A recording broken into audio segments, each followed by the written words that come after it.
To access hidden apps on Samsung Galaxy S24 Ultra, there are some ways that you can use. As the example, we will access hidden apps from the S Finder and from the setting menu.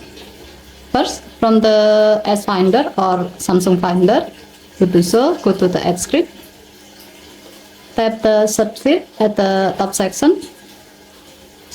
Next, type the app name you have hidden before.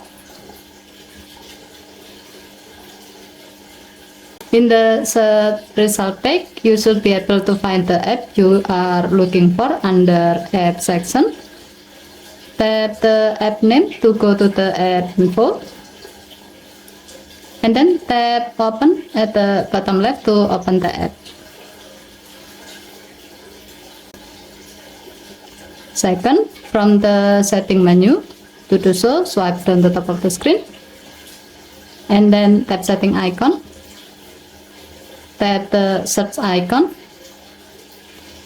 Now type the app name you have hidden before. And then tap the app name under the app section. Next, tap open at the bottom left to open the app. Okay, thank you for watching. Please help to like and subscribe. Have a nice day.